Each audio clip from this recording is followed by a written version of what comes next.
Hi, my name's Phil. I like to talk about politics, and it's all getting a bit sticky Brexit negotiations wise, and I thought I would update with what are the 3 key sticking points over a Brexit deal, and also some of the other legal shenanigans going on as well. But first, if you'd like to be notified of daily news and politics, please subscribe to the channel and click the bell notification icon.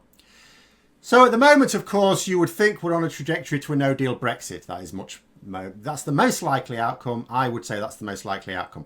It is not, however, certain. Remember, an awful lot of the unpleasantness that is happening at the moment, from the point of view of some Conservatives, and that may include Boris Johnson, is just negotiating strategy. They think they just have to play hardball and the EU will crack at the final moment. They are quite willing to carry on doing that because until we reach the point that they accept is the point of no return, that is what they will continue to do. But there are both sides talking positively about there are just a few sticking points over a free trade agreement now. I do not believe we'll be getting one, but it is worth going over what those sticking points are, and because one of them is a big one. So in terms of the sticking points that both the UK and the EU accept, so if both sides say these are the sticking points, then you can take it as read that if they were sorted, we may be on for a free trade agreement. The first one is state aid, the second one is fishing rights, and the third one is specifically the Northern Ireland Protocol, but you could say, the withdrawal agreement in general. So state aid, this is what Boris Johnson is banging the drum about I'm not going to accept EU state aid rules and so on. Is this one that is easily soluble? Absolutely. This is an absolute distraction. Conservatives do not care about state aid. We had a situation last steelworks near me, British Steel in Scunthorpe, last year was in serious trouble. And, it was going to close down. The government could and should have stepped in, and they didn't, because Conservatives don't like doing that. Now, they have taken some things into public ownership, rather embarrassingly, the part of the railway, in fact. But generally speaking, they do not like doing it. And so EU state aid rules for Conservative governments are not an imposition. For Jeremy Corbyn, that's one of his beefs. But although in reality, he's going to have the same beef with the World Trade Organization. But for the EU and the Conservatives, they really don't care about their state aid rules. In fact, the reason the state aid rules are as tough as they are in the EU is because of the Conservatives. Conservative governments, when we were, very much a member of the EU, pushed for it. They cheered it. They were delighted with the EU state aid rules. So this is a distraction. It might well be that Dominic Cummings has an issue with it, and so it might be that Boris Johnson, as a result, sort of does, but the Conservatives do not. So that is one that can easily be... That's not one he has to struggle to get past his backbench MPs. That one, if there were no other issues over a free trade agreement, that one would easily be dealt with. Next, you've got fishing rights. So, for some reason, fishing rights has become a big thing about Brexit. But in reality, it's a tiny thing about Brexit. Here is the situation. British fishermen sold their quotas to other EU fishermen. And as a result, if you can't just say that those EU fishermen can't fish in British waters because, they've paid for the privilege and you need to at least compensate them for that, which actually is an interesting notion. Fishing is a tiny proportion of our economy. Now, at the moment, you can't afford even to abandon any tiny proportion because we're going to be abandoning so much as it is already as a result of a hard Brexit.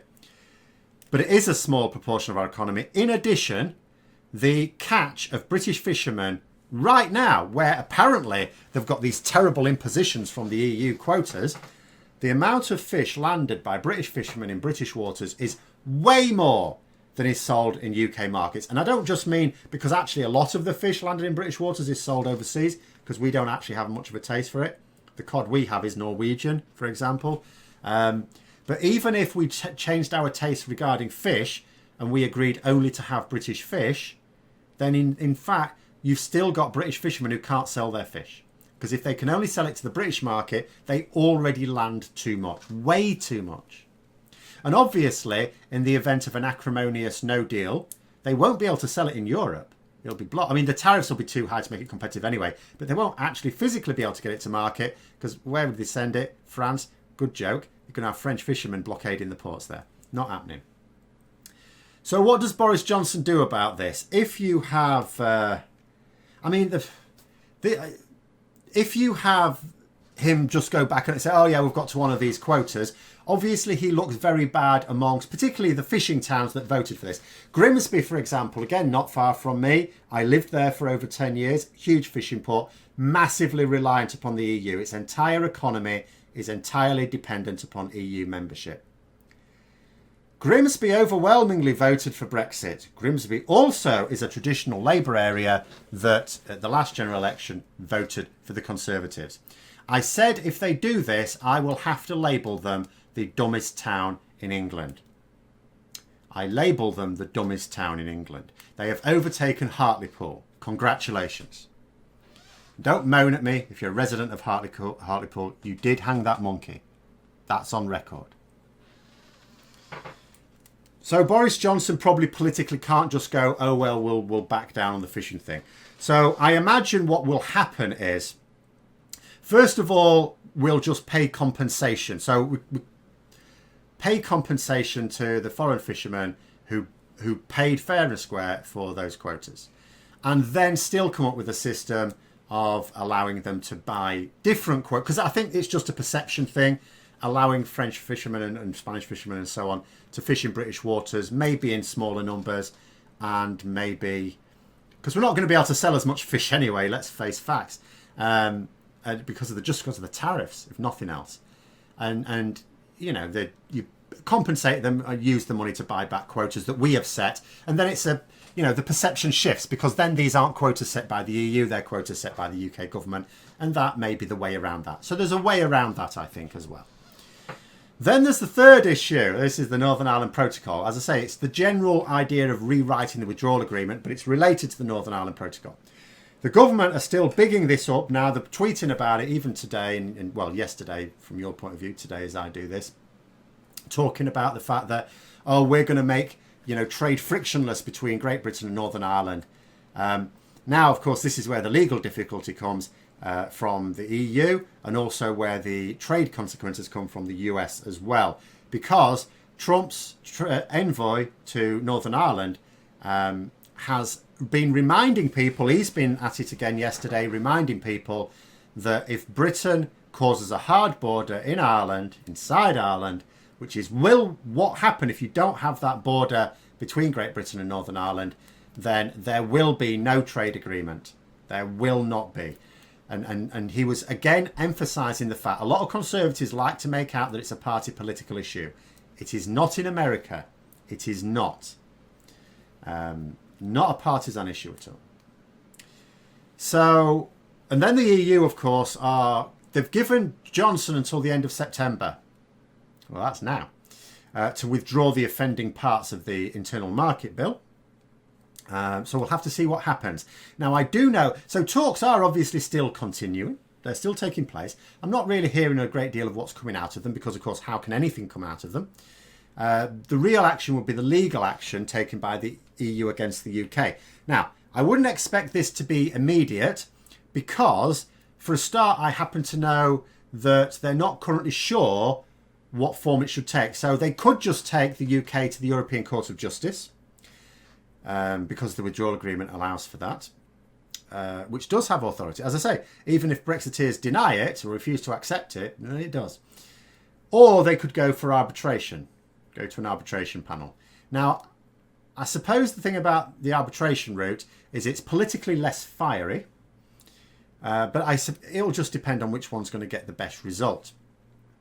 But we have been told not to expect a decision this week. It's not a case of 30th of September passes and Boris Johnson's still forging ahead with this bill, which, as I said, is really almost certain to be blocked by the Lords. It is now looking like it's going to go through the Commons. Tory backbenchers have cravenly, backed down on that one. But the Lords, I suspect, will not. In fact, I strongly suspect will not.